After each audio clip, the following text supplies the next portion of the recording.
ሰላም እንደምን አላችሁ ተማሪዎች? ይህ የዘጠነኛ ክፍል የአማርኛ ቋንቋ ትምህርት ነው። እንደምን አላችሁ ተማሪዎች? በዛሬው ክፍለ ጊዜያችን በዚህ በምዕራፍ 5 በመጀመሪያው ድምፅ ምስል ወይም ቪዲዮ 1 ማለት ነው ቃላዊ ስነ ጽሑፍ በሚል የምንማማር ይሆናል። ምዕራፍ 5 ቃላዊ ስነ ጽሑፍ። ተማሪዎች እንደምን ሰነበታችሁ? ተማሪዎች እንደምታስታውሱት ባለፈው ክፍለ ጊዜያችን በምዕራፍ 4 በሁለተኛው ድምፅ ወምስል ወይም ቪዲዮ 2 ማለት ነው ስለ ልብ ወለድ ምንነትና ባህሪያት እንዲሁም የሐረጋት አይነቶችን በሚገባ ተምረናል። ለማስታወስ ያክል ልብ ወለድ እንግዲህ በሁለት ይከፈላል።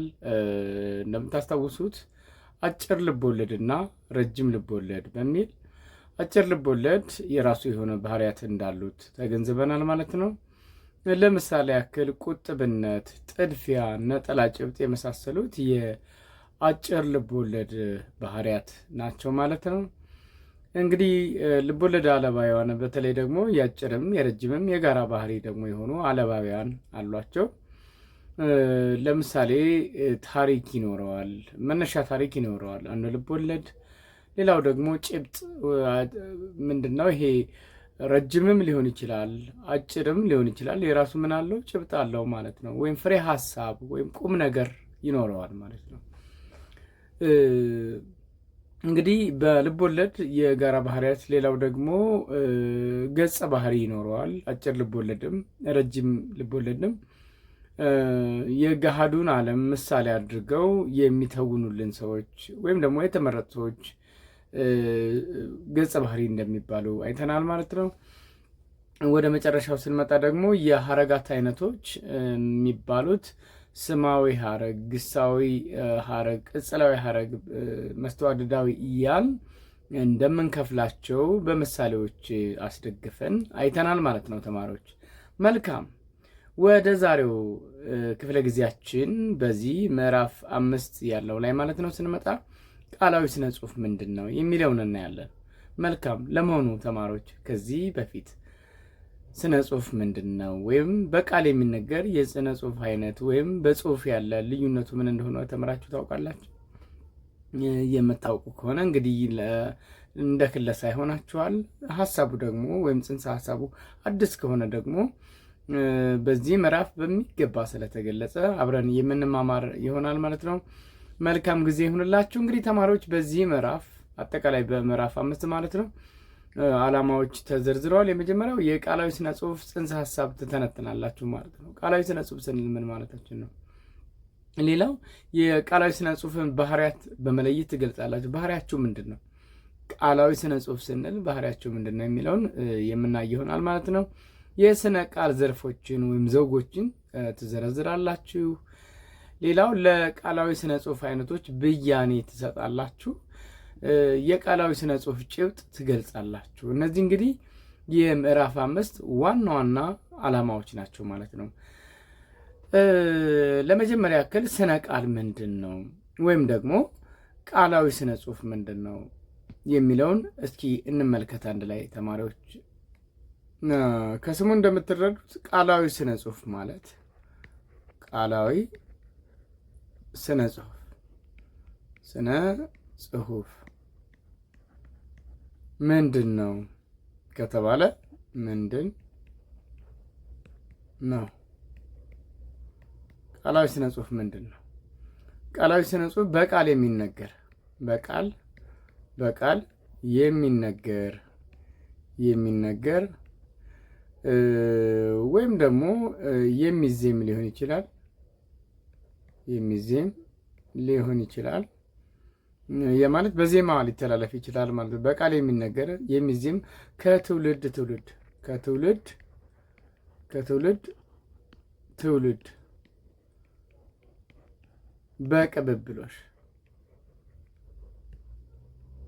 በቅብብሎሽ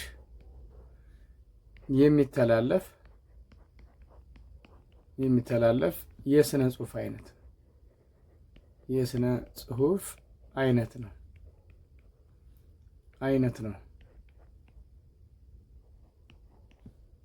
ማለት ነው። በሌላ አነጋገር ያልተጻፈ ነው። ያችሁ እንግዲህ ብዙዎቹ ቃላዊ ስነ ጽሁፎች ከስሙ እንደምትረዱት በቃል ነው የሚነገሩት ማለት ነው፣ ያልተጻፉ ናቸው። ነገር ግን እዚህ ጋር አንድ ነገር ልትገነዘቡ የሚገባው ነገር አንዳንድ ቃላዊ ስነ ጽሁፎች መሰረታቸው በቃል ይሁን እንጂ በጽሁፍ ተጽፈው እናገኛቸዋለን። ለምሳሌ እንቆቅልሽ ሊሆን ይችላል፣ ተረት ሊሆን ይችላል አይደለ? ለምሳሌ መጽሐፋችሁ ላይ እንቆቅልሽ ተጽፎ ብታገኙት ወደ ስነ ጽሁፍ ተቀይሮ አገኛችሁት እንደማለት ነው አይደለ? ይሄ ማለት በጽሁፍ ያለ መረጃ ይሆናችኋል ለእናንተ። ግን መነሻው ምንድን ነው? ስነ ጽሁፉ ላይ መነሻ ወይም ደግሞ የተነገረበት ዘመን ሊሆን ይችላል፣ ወይም ደግሞ ምንጩ ሊሆን ይችላል። ላይታወቅ ይችል ይሆናል በግልጽ። ነገር ግን አንድን ማህበረሰብ ወግ፣ ባህል፣ አኗኗር የሚገልጽ ሊሆን ይችላል እና መሰረቱ ምንም እንኳ በቅብብሎሽ የመጣ ቢሆንም እዚህ ጋር በስነ ጽሁፍ ወይም በጽሁፍ ደረጃ ልታገኙት ትችላላችሁ። መሰረቱ ግን ቃል ነው ማለት ነው። ያ ማለት በቃል የተሰማውን ነገር ወደ ጽሁፍ ስንቀይረው እንግዲህ በጽሁፍ ልንለው እንችላለን። የሆነ ሆኖ ቃላዊ ስነ ጽሁፍ በቃል የሚተላለፉ ናቸው። የሚዜሙ ሊሆኑ ይችላሉ። ከትውልድ ትውልድ በቅብብሎሽ የሚተላለፍ የስነ ጽሁፍ አይነት ነው ማለት ነው። ያልተጻፈ ነው በሌላ አነጋገር። ስለዚህ እንግዲህ ቃላዊ ስነ ጽሁፍ ማለት ባጭሩ ወይም እንዲሁ በግርድፉ ቀለል ባለ አገላለጽ ይሄን ይመስላል ማለት ነው። እስኪ ከዚህ ቀጥሎ ምን እናያለን? እንግዲህ ክፍል 1 ማዳመጥ፣ ዶሮና ጭልፊት። እንግዲህ ቃላዊ ስነ ጽሁፍ መሰረታቸው የአንድ ማህበረሰብ ፍልስፍና፣ አስተያየት፣ ልማድ ሊሆን ይችላል። ነገር ግን ያልተረጋገጡ ሊሆኑ ይችላሉ። ያልተረጋገጡ ስንል እንግዲህ ሳይንሳዊ በሆነ መንገድ ያልተፈተሹም ሊሆን ይችላሉ። አሁን ዶሮና ጭልፊት ስለምን የሚያወራ ይመስላችኋል? እንግዲህ ማዳመጥ ነው። እኔ አነብላችኋለሁ፣ በደንብ ተገንዝባችሁ ያንን ደግሞ ለጓደኞቻችሁ መተረክ ትችላላችሁ። ከዚህ በታች በቀረቡ ጥያቄዎች ላይ በቡድን ከተወያያችሁ በኋላ የቡድናችሁን ሀሳብ ለክፍል ጓደኞቻችሁ ግለጹ ይላል። እንግዲህ ማዳመጥ ነው። ታዳምጣላችሁ። ዶሮ በሰማይ የማትበረው ለምን ይመስላችኋል? ምክንያቱ ምንድን ነው? ዶሮ በሰማይ አትበርም አይደል? ምክንያቱ ምንድን ነው? ዶሮ መሬት የምትጭረው ለምንድን ነው? ማዳመጡ ላይ ታገኙታላችሁ። ግን እናንተ የምታውቁት የተነገራችሁ ካለ። በነገራችን ላይ ዶሮና ጭልፊት የሚለውን ለምሳሌ አንድ ማህበረሰብ ላይ ምንም እንኳ ዋና ጽንሰ ሀሳቡ አንድ ቢሆንም አተራረኩ፣ አመጣጡ የተወሰነ ልዩነት ሊያሳይ ይችላል ማለት ነው። ዶሮ ለምንድን ነው የማትበራው? ይሄን አስባችሁ ታውቃላችሁ? በስነ ጽሁፍ ደረጃ ማለት ነው። በቃላዊ ስነ ጽሁፍ ዶሮና ጭልፊት በሚል ርዕስ የሚቀርበው ታሪክ ይዘት ምን ይመስላችኋል? እንግዲህ አብረን እናያለን አይደለ? ይዘቱ ምን ሊሆን ይችላል መገመት ትችላላችሁ፣ መወያየት ትችላላችሁ ማለት ነው። በታሪኩ መሰረት ጭልፊት መብረር የቻለችው በምን ምክንያት ነው? ዶሮ ወደ ጭልፊት ሳትሄድ ብዙ ቀናትን ያሳለፈችው ለምንድን ነው? ዶሮ የጭልፊትን መርፌ የምታገኝ ይመስላችኋል? እንግዲህ እንዲህ አይነት ተረኮች ያሉት ማለት ነው። አዳምጦ መረዳት እንግዲህ እነዚህ ጥያቄዎች ናቸው። አብረን እናያለን ማለት ነው። ስለዚህ አሁን ዶሮና ጭልፊት የሚለውን አነብላችኋለሁ። ዝግጁ ናችሁ ለማዳመጥ? ይህንን ቃላዊ ስነ ጽሁፍ ለማዳመጥ ዝግጁ ከሆናችሁ በቀጥታ ወደ መንባቡ እንሄዳለን ማለት ነው። መልካም ጊዜ፣ መልካም ቆይታ ተመኘው። ዋና ዋና ሀሳቦችን ከዚህ ጋር ከተጠየቁት ጥያቄዎች ጋር በማቀናጀት እንድትመልሱ ይሁን። አሁን በቀጥታ ወደ መንባቡ። ዶሮና ጭልፊት። በድሮ ጊዜ ዶሮና ጭልፊት አብረው ይኖሩ ነበር። ሁለቱም የመብረር ችሎታ አልነበራቸውም። ከዕለታት አንድ ቀን ጭልፊት መርፌ ወድቆ አገኘችና ክንፍ ሰፍታ መብረር ቻለች። ምን አገኘች? መርፌ ወድቆ አገኘችና ክንፍ ሰፍታ መብረር ቻለች። ያንን መርፌም ለሌሎች አሞራዎች በማከራየት የዕለት ጉርሷን ስላገኘች እንደ ዶሮ ከመሬት ላይ ጥሬና ትላትል መልቀሙን ተወች። ምን አደረገች? ያንን መርፌ ለሌሎች አሞራዎች በማከራየት የዕለት ጉርሷን ስላገኘች እንደ ዶሮ ከመሬት ላይ ጥሬና ትላትል መልቀሙን ተወች። ዶሮም እንደ ጭልፊትና ሌሎች አሞራዎች መብረር ስለፈለገች ወደ ጭልፊት ሄደችና መርፌ አውሽኝ አለቻት። ዶሮም እንደ ጭልፊትና ሌሎች አሞራዎች መብረር ስለፈለገች ወደ ጭልፊት ሄደችና መርፌ አውሽኝ አለቻት። ጭልፊትም የዶሮን ጥያቄ ስትሰማ እንዲህ አለቻት፣ እህቴ ዶሮ ሆይ መርፌ አውሽኝ ብለሽኛል፣ መርፌውን አውስሻለሁ። ነገር ግን መርፌውን ከመስጠቴ በፊት አንድ የማስጠነቅቅሽ ጉዳይ አለ። ይኸውም መርፌው መተዳደሪያ መሆኑን ላሳውቅሽ ነው። መርፌው ምኔ ነው አለች? መተዳደሪያ መሆኑን ላሳውቅሽ ነው። ይህንን ስልሽ ከአንቺ የመርፌውን ኪራይ ዋጋ ለመቀበል አስቤ አይደለም። በጭራሽ። እኔና አንቺ እኮ አብሮ አደጎች ነን። በችግር ጊዜ ካልተረዳዳንማ ምኑን ጓደኛሞች ሆነው? ነገ እኮ እኔን ቢቸግረኝ ወደ አንቺ መምጣቴ የማይቀር ነው። ዶሮም ይህን ስትሰማ እህቴ ጭልፊት ሆይ ይህንን ስላደረግሽልኝ ምስጋናዬ ከፍ ያለ ነው። የነገርሽኝን ነገር ሁሉ አንዱን አልስተውም። ሰፍቼ እንደጨረስኩ በቶሎ መልስልሻለሁ አለቻት። መልካም። ከዚህ በመቀጠል ዶሮ መርፌውን በማግኘቷ እጅግ ተደስታ በፍጥነት ቤቷ ደረሰችና ለዶሮዎች ሁሉ ነግራ ስፌት ተጀመረ፣ ለመብረር ማለት ነው። ነገር ግን የአንዲት ዶሮ ክንፍ እንኳ ተሰፍቶ ሳያልቅ መርፌው ከሰፊዋ እጅ አምልጦ ወድቆ ጠፋ። ከምትሰፋዋ ዶሮ እጅ አምልጦ ወድቆ ጠፋ። ቢፈለግ ከየት ይገኝ? ዶሮም ወደ ጭልፊት ዘንድ ሳትሄድ ብዙ ቀናት አለፈ። የማዳመጥ ጊዜያችሁ እንዴት ነበረ? በታሪኩ መሰረት ጭልፊት መብረር የቻለችው በምን ምክንያት ነው? በታሪኩ መሰረት ጭልፊት መብረር የቻለችው በምን ምክንያት ነው? ዶሮ ወደ ጭልፊት ሳትሄድ ብዙ ቀናትን ያሳለፈችው ለምንድን ነበረ? ዶሮ የጭልፊት መርፌ የምታገኝ ይመስላችኋል? አብረን እናያለን። ከብዙ ቀናት በኋላ ጭልፊት መርፌውን አልመለስላት በማለቱ ተበሳይታ እሳት ለብሳ እሳት ጎርሳ ወደ ዶሮ መጣች። ዶሮ የጭልፊትን መምጣት ስታይ እምትመልሰው አጣች። ጭልፊትም ዶሮን አንቺ አንድ ቀን ምን ብዬ ሰጥቼሽ ነው እስከ ዛሬ ድረስ ሳትመልሽልኝ ስትላት፣ ዶሮም እባክሽ ይቅር በይኝ፣ ሳልመልስልሽ የቀረሁት ወድጄ አይምሰልሽ። መርፌውን ካንቺ ዘንድ አምጥቼ ስፌቱ ሲጀመር ከእጅ አምልጦ ጠፋ። አሁንም እንደምትዩ እሱን እየፈለግን ነው፣ እንደሚገኝ ግን ተስፋ አለኝ አለቻት።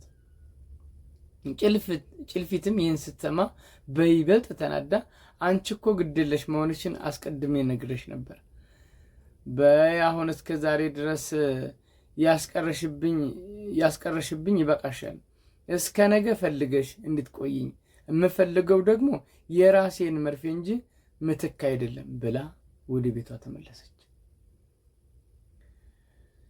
ዶሮ ፍለጋዋን ቀጠለች። ቤቷን ሁሉ አፍርሳ ብትፈልግ ምንም ሊገኝ አልቻለም። ጭልፊትም በማግስቱ ስትመጣ መርፌው አለመገኘቱን ስታይ ይበልጥ ተናዳ፣ እስካሁን ድረስ መርፌ አልተገኘም ማለት ነው? እስከ ዛሬ ድረስ ጠብቄሻለሁ። ዛሬ ግን ባዶዬን አልመለስም። እራቴም ምሳዬም መርፌው ነበር። ዛሬ ግን መርፌው ስለጠፋ ጦሜን ያድሬያለሁና ለራት የሚሆነኝ አንድ ጫጩት ስጪኝ፣ ነገ ተመልሼ ሁኔታውን አያለሁ አለች። ያችን ጫጩትን በጥፍሮቿ መካከል አጣብቃ ይዛ በረረች። የዶሮዋን ጫጩት ማለት ነው። ልጇን ሰጠች ማለት ነው። በነጋው ጠዋት ጭልፊት ስትመለስ ዶሮ መርፌ ፍለጋ መሬቱን እየጫረች አገኘቻት። ሌላ ጫጩት ነጥቃ ይዛ ሄደች። ከዚያን ጊዜ ጀምሮ ዶሮ መሬት ትጭራለች። ይህንን የምታደርገው የጭልፊትን መርፌ ለመፈለግ ነው። ጭልፊትም የዶሮ ጫጩት ነጥቃ ስትወስድ የምትታየው የመርፌዋን ዋጋ ነው። ዶሮ እንደ ሌሎች አሞራዎች የማትበረው ክንፏን ጨርሳ ሳትሰፋ መርፌውን ስለጣለች ነው። ምንጭ ፈቃድ አዘዘ 1991 የሥነ ቃል መምሪያ ከገጽ 71 እስከ ገጽ 72 መጠነኛ ማሻሻያ ተደርጎ የተወሰደ ይላል። መልካም ተማሪዎች፣ አሁን ጭልፊት ለምንድን ነው ጫጩቶችን የምትበላው ወይም ዶሮ ስታይ የምትዞረው? ዶሮስ መብረር ያልቻለችው ለምንድን ነው የሚለውን እንግዲህ በሥነ ቃል መንገድ አዳምጠናል። ሥነ ቃል እንግዲህ እንዲህ ነው። ከዚህ በመቀጠል እንግዲህ የማዳመጥ ጥያቄዎች አሉ። ዶሮ በሰማይ የማትበረው ለምን ይመስላችኋል ይላል አይደል? መጀመሪያ ላይ ለምን ይመስላችኋል? ሰፍታ ስላልጨረሰች አይደል?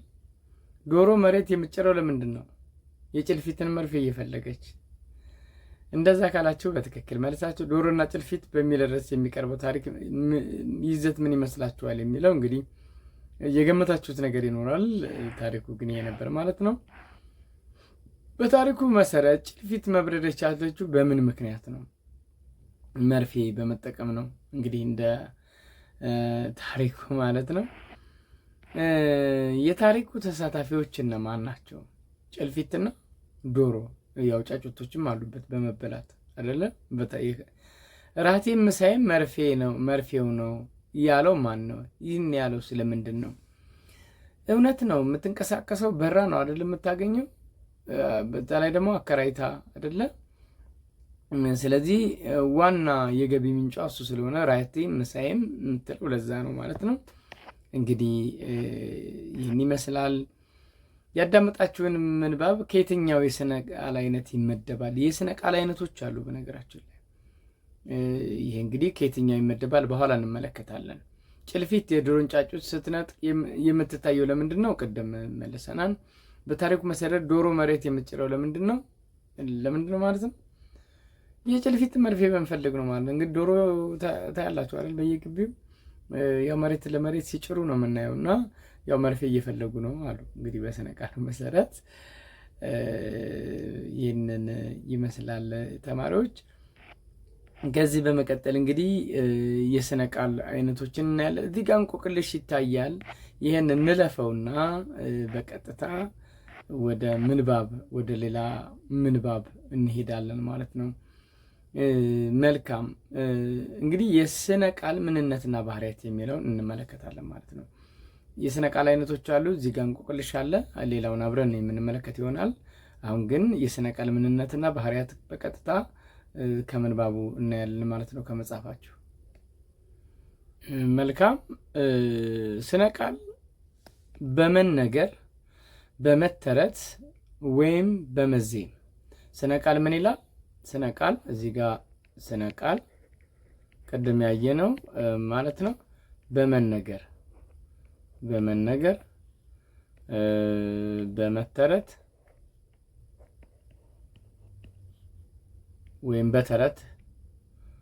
ወይም በተረት እዚህ ጋር ልቀይርላችሁ።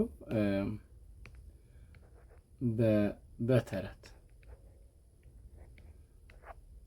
ሌላው ምንድን ነው የሚለን ምንባባችን? በነገራችን ላይ ይሄ እንግዲህ ምንባብ ሁለት አይነት ምንባቦች ይኖራሉ። አንዳንዴ የማንበብ ችሎታችንን የሚያዳብሩ ምንም ያን ያክል እውቀት የማይጨምርልን እንደ መረጃ ብቻ አንድ ጊዜ ብቻ አንብበን የምንተወው ምንባብ ይኖራል። በእርግጥ የትኛው ምንባብ እውቀት አይጨምርም ማለት አንችልም፣ መረጃ እናገኝበታለን። አንዳንዱ ደግሞ በቀጥታ የሚመለከተውን ነገር እንደ ማብራሪያ በመጠቀም የዋናው የትምህርቱ አካል ይሆናል። ስለዚህ የምንባብ ምንድን ነው ማለት ነው? እንደ ምንባብ ብቻ እንዳታዩት ማለት ነው። አንዱ ሥነ ቃልን የሚገልጽ ምንባብ ነው። ለዛ ነው በደንብ ተከታተሉ የምላችሁ። በመዜም ሌላው በመዜም የሚመጣ ነው።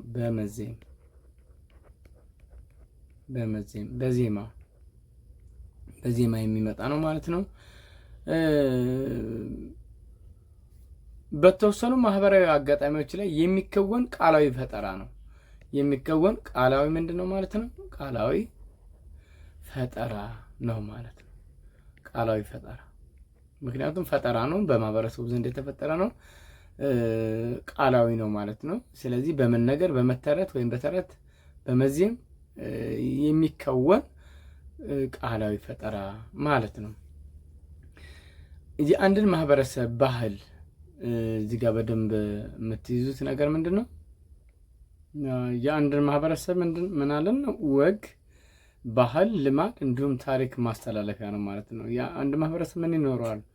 በተለይ ደግሞ በአንድ አካባቢ የሚኖር ህዝብ የራሱ የሆነ ወግ፣ ባህል፣ ታሪክ ይኖረዋል እና እሱን ማስተላለፊያ ነው ማለት ነው። ምን በስነ ቃል ወይም በቃል የሚነገር ኪነ ጥበባዊ የሆነ ስነ ጽሁፍ ማለት ነው። በሚገባ እንግዲህ ኪነ ጥበብ ነው፣ የማህበረሰቦችን ወግና ልማድ የሚያሳየን ነው ማለት ነው። ይህ ኪነ ጥበብ ማህበረሰቦች በረጅም ዘመን ታሪካቸው ያጠራቀሙትና የሚያጠራቅሙት ቅርስ ከመሆኑም በላይ ለህልውናቸው ሲሉ በሚያደርጓቸው እንቅስቃሴዎች ምክንያት የሚከሰት ከአካባቢያቸውና ከተፈጥሯቸው ጋር ካላቸው መስተጋበርና ትግል የሚፈጠር የአያሌ ገጠመኞች ጥርቅምና የገጠመኞቹ ማንጸባረቂያ ነው ይላል። መልካም እንግዲህ ተማሪዎች ስነ ቃል ምንድን ነው ማለት ነው? ክስተቶችን፣ ክዋኔዎችን የሚገልጽበት ነው ማለት ነው። የገጠመኞቹም ማንጸባረቂያ ነው። ምን ገጥሞት ነበር፣ ምን ተፈጠረ የሚለውን ነገር ያንጸባርቅበታል። ይህ ቃላዊ ኪነ ጥበብ በተለይ ፊደል ቀርጸው በጽሁፍ በማይገለገሉ ማህበረሰቦች ዘንድ ማንነትና ምንነትን፣ እምነትን፣ የኑሮ ዘይቤንና ፍልስፍናን፣ አጠቃላይ የዓለም አመለካከትን ቀርጾ ለተተኪው ትውልድ በማስተላለፍ ረገድ የሚጫወተው ሚና ከፍተኛ ነው ማለት ነው። ስለዚህ ቃላዊ ስነ ጽሁፍ በብዛት ፊደል ቀርጸው በጽሁፍ የማይጠቀሙ ማህበረሰቦች ዘንድ በጣም የተለመደ ነው ማለት ነው። በእርግጥ ይብዛም ይነስም ሁሉም ማህበረሰብ በዓለም ደረጃ ማለት ይቻላል እያንዳንዱ ማህበረሰብ የራሱ ምንድነው ቃላዊ ስነ ጽሁፍ ይኖረዋል። ግን በተለይ ደግሞ በጽሁፍ የማይገልጹ በቃል ብቻ የሚተላለፍባቸው የማህበረሰብ ክፍሎች ይኖራሉ። ስለዚህ አንዱ ባህላቸውን መጠበቂያ መንገድ ከልጅ ልጅ እየተቀባበሉ ቃላዊ ስነ ጽሁፍ ነው ማለት ነው። በአጠቃላይ የዓለም አመለካከትን ቀርጾ ለተተኪው ትውልድ በማስተላለፍ ረገድ የሚጫወተው ሚና ከፍተኛ ነው ማለት ነው። ስለዚህ ይህንን በደንብ አስተውሉ። በስነ ቃል ህዝቦች ማንነታቸውን ያሳውቁበታል፣ የዝርያቸውን አመጣጥ ይተርኩበታል።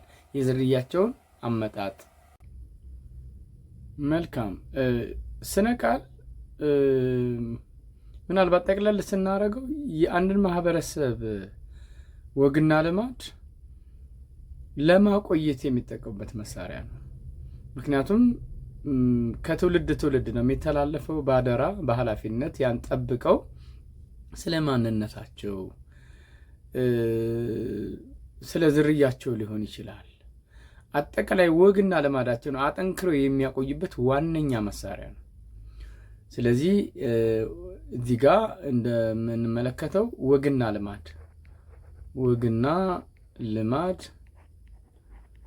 ልማድ ማጠንከሪያ መሳሪያ ነው። ማጠንከሪያ ምን? ስነ ቃል።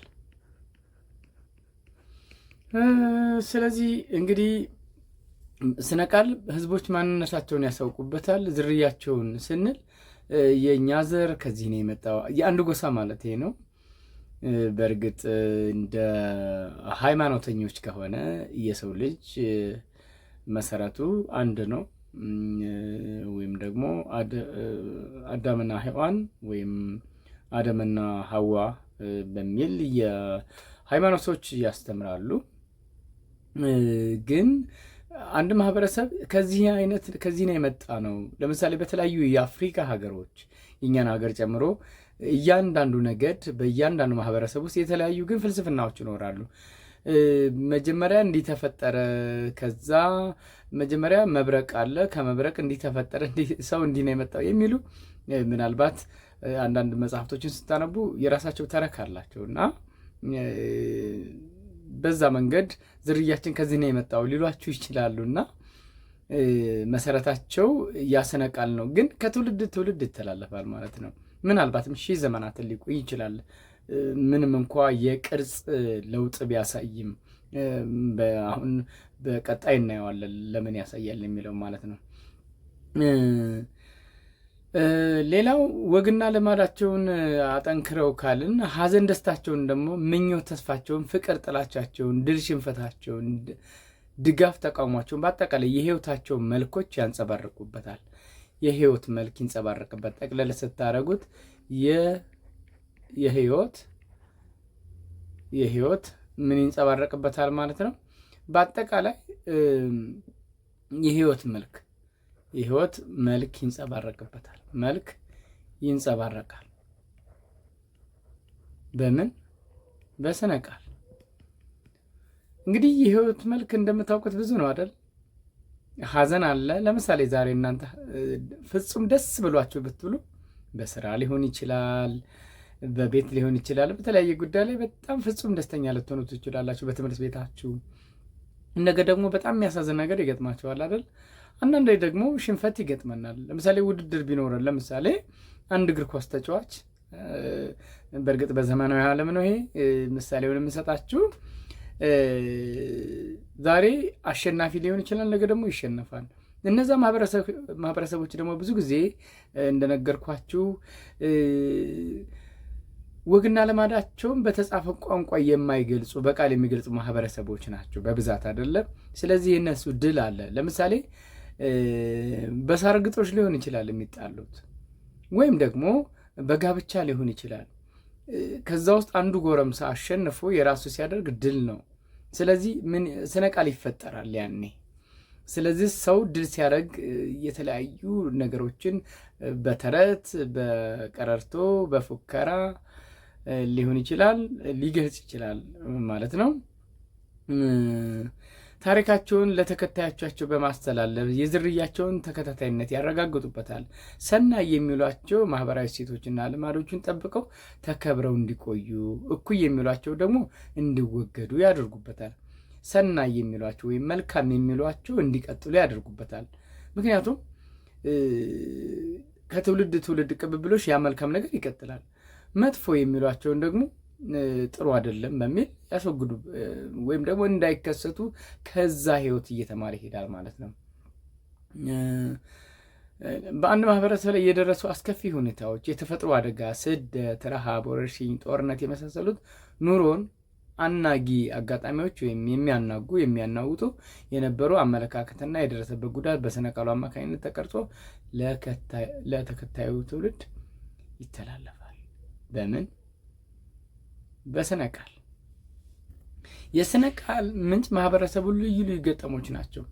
ምንጭ ምንድን ነው ለመሆኑ? የስነ ቃል ምንጭ የስነ ቃል ምንጭ ምንድን ነው ከተባላችሁ የማህበረሰቡ ልዩ ልዩ ገጠም የማህበረሰብ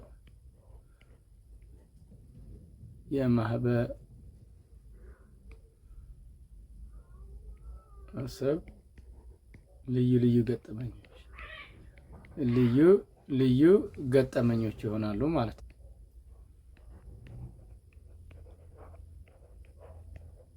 እነዚህ ናቸው እንግዲህ ምንጮቹ ምንድናቸው? የማህበረሰቡ ልዩ ልዩ ገጠመኞች ናቸው ማለት ነው።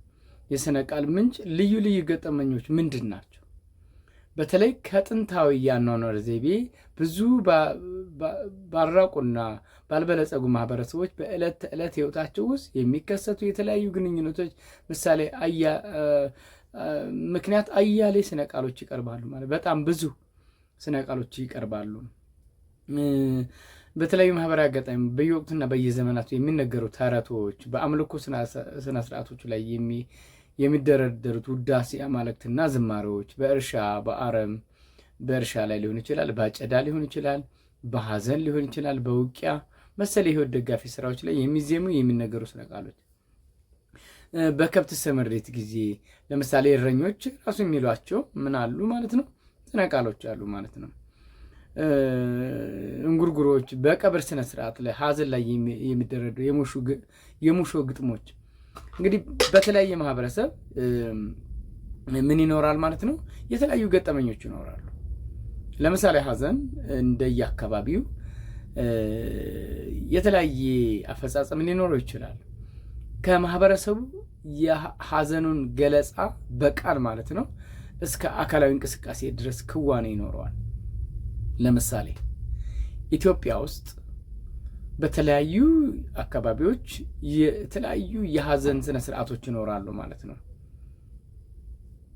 ህንድ ሀገር ስንሄድ ደግሞ የተለያዩ ለምሳሌ ህንድ ሀገር ስንሄድ ምን እንደሚደረገው አንድ ሰው ሲሞት በእርግጥ በሁሉም የህንድ ቦታ ነው ማለት አይቻልም። ኢትዮጵያ ውስጥ ለምሳሌ ከሰሜን እስከ ደቡብ ከምዕራብ እስከ ምስራቅ የተለያዩ የሐዘን ስነ ስርዓቶች ይኖራሉ። በጋራ የምናውቀው ይኖራል አይደል? አብዛኛው ሰው የሚከተለው የምናውቀው ይኖራል። ነገር ግን በየማህበረሰቡ ውስጥ ስትገቡ ግን የተለያየ የስነ ቃል አይነት ሊኖር ይችላል። ስርዓቱም እንደዛው እንግዲህ ስነ ቃል ይኖራል፣ ስነ ስርዓት ይኖረዋል። ለምሳሌ በስነ ስርዓት ብታዩ ስነ ቃሉን ወደ ጎን እንተውና የሚባለውን በቃል የሚነገረውን ሙሾውን ትተን በድርጊት እንኳ ህንድ ሀገር ብንሄድ አስከሬን ሰው ሲሞት ይቃጠላል አይደል? እዚህ ደግሞ ምን ነው የሚደረገው? ለምሳሌ በበረዷማ አካባቢዎች ስንሄድ አንድ ተራራ ላይ ሰው ሲሞት የሚደረጉ ቪዲዮዎች አሉ። ለመናገር ትንሽ ስለሚከብድ ነው። እሱን በኔፓል አካባቢ የተለያዩ ነገሮች ልታዩ ትችላላችሁ። በተለይ በኤቨረስት ተራራ አካባቢ ሞንጎሊያን ጨምሮ ማለት ነው የተለያዩ ማህበረሰቦች እንግዲህ የተለያየ ስነስርዓት ይኖራቸዋል። ሰው ሲሞት ምንድነው የሚያደርጉት በሚለውና ለአምላክ እንዲቀርብ ተራራ ላይ ከሄዱ በኋላ የሚፈጽሙት ነገር አለ። ልታዩ ትችላላችሁ ቪዲዮ። አንዳንዴ በተለያዩ ቋንቋዎች የማይነገሩ ነገሮች ይኖራሉ። በእርግጥ በአሁኑ ጊዜ ብዙ ነገሮች ዘግናኝ በሆነ ሁኔታ ብናይም ግን ወጋችን ልማዳችን ነውና ብዙ ነገሮች በቃል አይነገሩም። ስለዚህ እሱን ልናየው እንችላለን። ስለዚህ በተለያዩ ማህበራዊ አጋጣሚ በየወቅቱ በየዘመናቱ የሚነገሩ ተረቶች፣ በአምልኮ ስነ ስርዓት ላይ የሚደረደሩ ውዳሴ አማልክትና ዝማሬዎች በእርሻ አሁን እነዚህ ውዳሴ አማልክት ስንል የተለያዩ አማልክቶች ይኖሯቸዋል ማህበረሰቡ። እዚህ ሀገራችንም ውስጥ የተለያዩ አምልኮዎች ይኖራሉ አይደለ? እንደየማህበረሰቡ የራሳቸው መገለጫዎች ይኖሯቸዋል።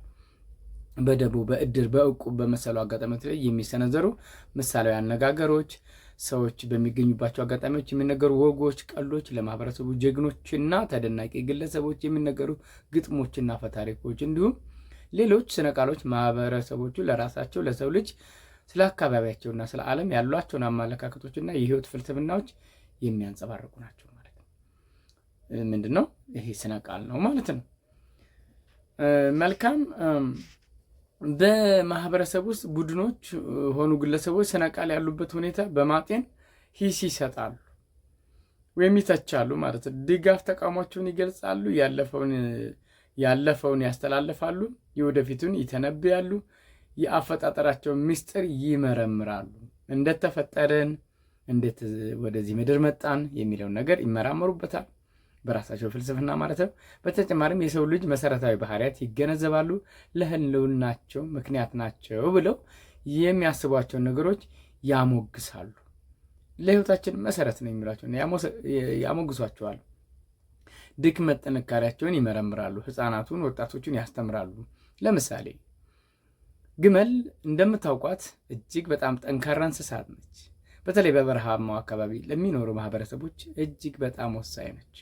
ከስጋ እስከ ወተት፣ ከመጓጓዣ እስከ አጠቃላይ የህይወት ዑደት ድረስ ዋና የእንቅስቃሴያቸው ደጋፊ ነች ግመል። ስለዚህ ለግመል የተለያዩ ውዳሴዎችን ሲያቀርቡ እንሰማለን።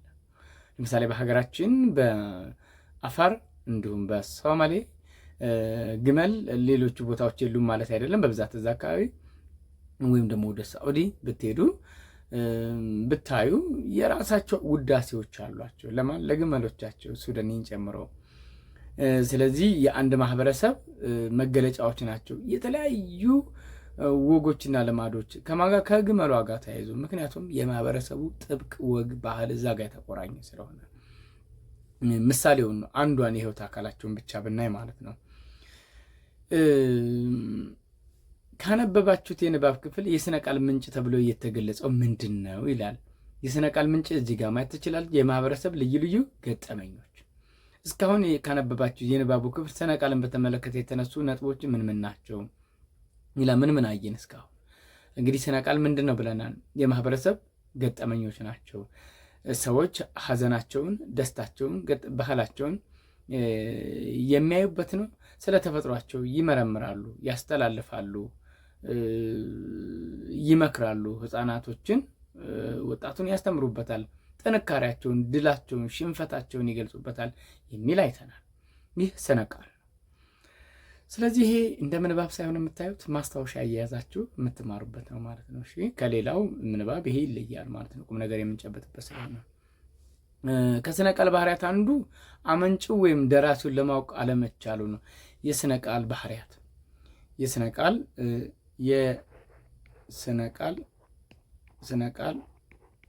ባህሪያቶች የስነ ቃል ባህሪያቶች ምን ምን ናቸው ተብላችሁ ብትጠየቁ ምን ምን ናቸው? አንደኛ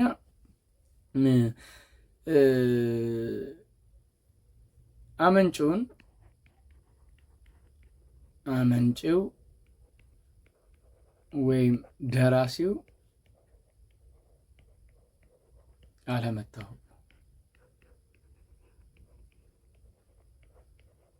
አለመታወቁ ነው አንዱ የስነ ቃል ባህሪያቶች። ይህንን አንድ ተረት፣ ቀልድ ወይም ባህላዊ ዘፈን ለመጀመሪያ ጊዜ የተረተው የተናገረውም የዘፈነው እገሌ ነው ብሎ ዛሬ በደራሲነት አንድን ሰው ለመጥቀስ አይቻልም። አንድ ስነ ቃል ወይም ስነ ጽሁፍ ይኖራል። ማለት ቃላዊ ስነ ጽሁፍ ማለት ነው። እዚህ ጋር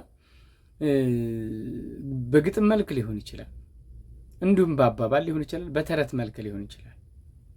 ግን ለመጀመሪያ ጊዜ ያንን የተረተው ማን ነው ብላችሁ ብትጠይቁ አይታወቅም። ለምሳሌ እናንተ አንድ መጽሐፍ ብጽፉ፣ ሰማያት የሚል መጽሐፍ ብጽፉ፣ ለምሳሌ ርዕሱን ብትሰጡት ወይም ተማሪነት ብላችሁ ርዕሱን ብትሰጡት የዛ መጽሐፍ ደራሲ ማን ነው? ተማሪ እንትና ነው ወይም እከሌ ነው ተብሎ እውቅና ይሰጣል፣ ይታወቃል። ስነ ቃል ግን አመንጮ ማን እንደሆነ አይታወቅም። ግን በማህበረሰብ ውስጥ በልዩ ልዩ ገጠመኞች የተፈጠረ መሆኑን መገንዘብ እንችላለን ከሚገልጽልን ነገር አንጻር። ስነ ቃል በቃል ከአንዱ ወደ አንዱ የሚተላለፍ በመሆኑ መጀመሪያ ያፈለቀውን ግለሰብ ወይም ቡድን ማወቅ አይቻልም። ስነ ቃሉን ሲነገር ወይም ሲዜም ሰምቶ በማስታወስ መልሶ ሲያስተላልፍ ለጊዜው ባለቤቱ ለመሆን ይችል ይሆናል። ከዚህም የተነሳ ይህ ማለት ስነ ቃሉን ሲናገር ወይም ሲዜም ሰምቶ በማስታወስ መልሶ ለሌሎች ለመንገር ወይም ለማዜም የቻለ የማህበረሰቡ አባል ከአንዱ ወደ ሌላው ሲያስተላልፈውና ለጊዜው ባለቤቱ ለመሆን ይችል ይሆናል። ይህ ማለት ለምሳሌ በማህበረሰቡ ውስጥ አንድ አረጋዊ ወይም አዛውንት ትልቅ ሰው ለወጣቱ ለመጀመሪያ ጊዜ ይሄ ሲገጥመን እንዲህ ይባላል፣ ይሄ ስነ ቃላችን ነው ብሎ ቢለው እንደ ባለቤት ሊሆን ይችላል ሲያስተላልፍለት። ግን ይህ ማለት ብቸኛው ደራሲ እሱ ነው ማለት ግን አይደለም ማለት ነው። ከዚህም የተነሳ ነው ስነ ቃል የህዝብ ሀብት ነው እየተባለ የሚነገርለት። የህዝብ ሀብት ነው ባጭሩ እንጂ የአንድ ሰው ወይም የከሌ ግለሰብ አይደለም። የባህሉ ሰው የሆነ ሁሉ ችሎታው ካለው ከመተረትና ከማዜም የሚያግደው አይኖርም፣ መብቱ ነው።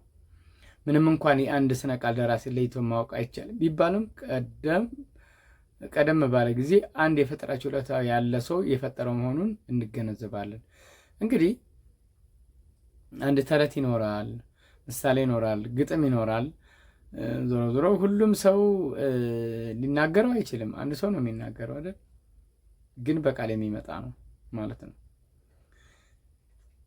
ሌላው አፈጣጠሩና ክኑ በጋራ በመሆኑ ስነ ቃሉ ቡድናዊ ተግባር ነው። ሌላው እንግዲህ የስነ ቃል አንዱ ባህሪ ምንድን ነው ማለት ነው? ቡድናዊ ነው ማለት ነው። ስለዚህ በሁለተኛነት የምናየው ምንድን ነው ማለት ነው? ስነ ቃል ቡድናዊ ነው ወይም የጋራ ነው ማለት ነው። የጋራ ነው። ሶስተኛው ተለዋዋጭነት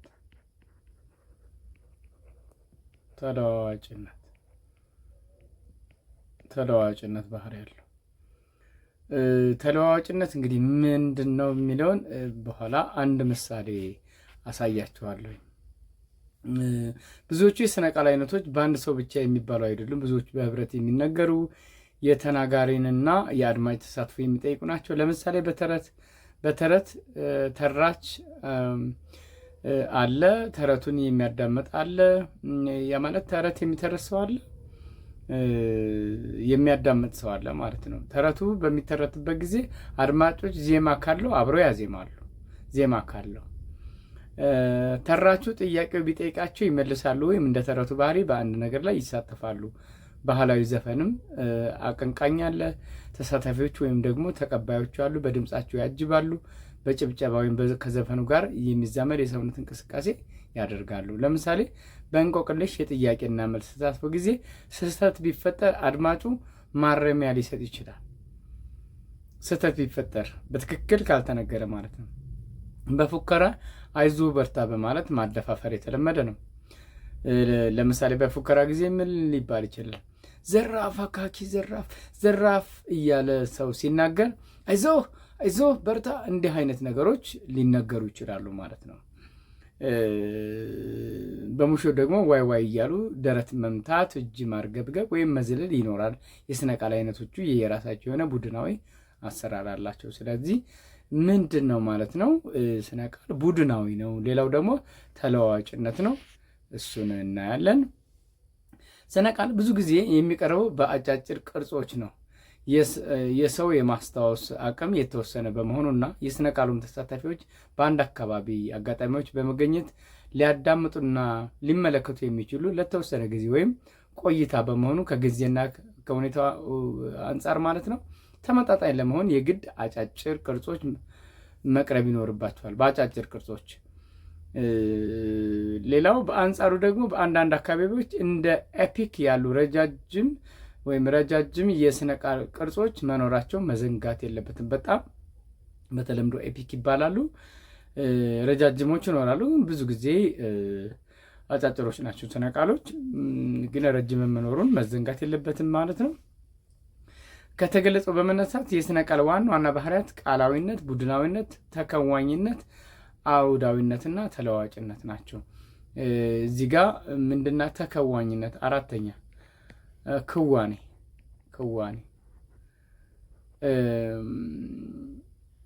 እዚህ ጋ ክዋኔ ለምሳሌ ዘራፍ አካኪ ዘራፍ ሲባል ምንድን ነው?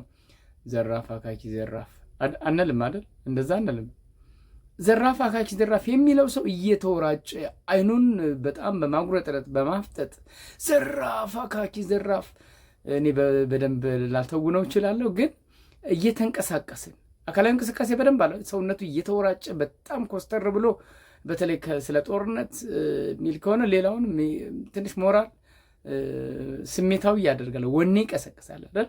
ስለዚህ ምንድን ነው ቃሉ ወይም ስነ ቃሉ ከክዋኔ ጋር ለምሳሌ ሙሾ ከሆነ ደረቷን እየደቃች ደረቷን እየመታች ዋይ ዋይ ዋይ እያለች እያለቀሰች ምን ታደርጋለች? በተመሳሳይ ደረቷን ትደቃለች፣ ትመታለች። በተለይ የለቅሶ መሪዋ እንግዲህ ብዙ ጊዜ ሙሾ አውራጆች የሚባሉ አሉ አይደለ? የእነሱን ዜማ ተከትሎ ሌላው አልቃሽ የሚባለው ያለቅሳል። አጃቢው እሷ አስለቃሽ ናት፣ ትመራለች ማለት ነው። ብዙ ጊዜ የተለመደ ነው። አውዳዊነት ማለት እንደ ማህበረሰቡ አውዳዊነት፣ ይሄ ግልጽ ነው። አውዳዊ ፍቺ ታውቃላችሁ? አውዳዊነት ነው እንግዲህ። አውዳዊነት ምንድን ነው የሚለውን በደንብ የምታውቁት ነው። እና አውዳዊነት እንደየአገባቡ እንደየማህበረሰቡ ወግና ልማድ የሚገለጥ ነው ማለት ነው ባጭሩ። ተለዋጭነት የሚለውን እስኪ አብረን ከዛ በፊት እንግዲህ አንብቦ መረዳት እዚህ ጋ ጥያቄዎች አሉ። ሙሾ በመተረት የሚገለጽ የስነ ቃል አይነት ነው። የስነ ቃል ባለቤት በውሉ ስለማይታወቅ የህዝብ ሀብት ነው ይባላል። ሐሰት የሆነውን ሐሰት፣ እውነት የሆነውን እውነት በሉ ነው የሚለው። ቀጥሎ ከቀረቡት ስነ ቃል አይነቶች ውስጥ አቀራረብ ቅርጽ ልዩ የሆነው የትኛው ነው እናያለን። ይህንን በደንብ እናያለን በሌላ በቀጣይነት። እንግዲህ እነዚህ ጥያቄዎች አሉ። በቀጥታ ግን ወደ ስነ ቃል አይነቶች ስንመጣ የምናየው ይሆናል ማለት ነው። እዚህ ጋር መጽሐፋችሁ ላይ እንደምታዩት ከዛ በፊት ተለዋዋጭነት የሚለውን አንድ ምሳሌ ላቅርብላችሁ።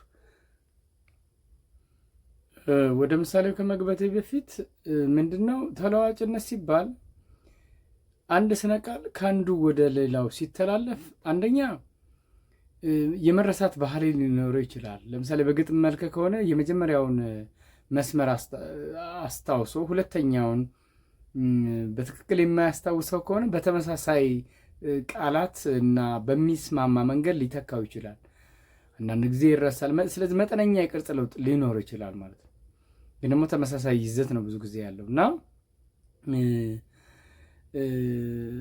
ቀዳሚው አቀንቃኝ ሲተርት፣ ሲያዜም፣ ሲያንጎራጉር የተጠቀምባቸውን ቃላት፣ ሐረጋት፣ አረፍተ ነገሮች፣ የሀሳብ መገለጫዎች የኋለኛው አቀንቃኝ ሙሉ በሙሉ ሊያስታውስ ባለመቻሉ ምን ያደርጋል?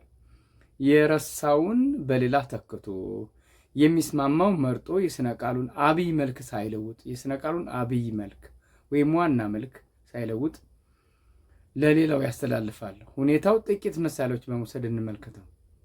አንድ ምሳሌ እዚህ ጋር ትመጫለሽ ብዬ ሳይማዶ ሳይማዶ የልጅነት አይኔ ሟሟ እንደበረዶ። እንግዲህ ይህ ፍቅርን ለመግለጽ የምንጠቀምበት የስነ ቃል አይነት ነው አይደለ? ስለዚህ ምንድነው ትመጫለሽ ብዬ ሳይማዶ ሳይማዶ የልጅነት አይኔ ሟሟ እንደበረዶ። እንግዲህ ለረጅም ጊዜ እየጠበቃት መሆኑን የሚያሳይ የስነ ቃል አይነት ነው። ግን ይህ የፍቅር ዘፈን በተሰማበት አካባቢ በሌላ አቀንቃኝ ምን ሊሆን ይችላል? እንግዲህ ሁለቱንም ታውቋቸው ሊሆኑ ይችላሉ። ትመጫለሽ ብዬ ሳይማዶ ሳይማዶ አይን የተበላሸ ቀልጦ እንደበረዶ። አያችሁት? የልጅነት አይኔ ሟሟ እንደበረዶ ነበር አይደለ? አይን የተበላሸ ቀልጦ እንደበረዶ።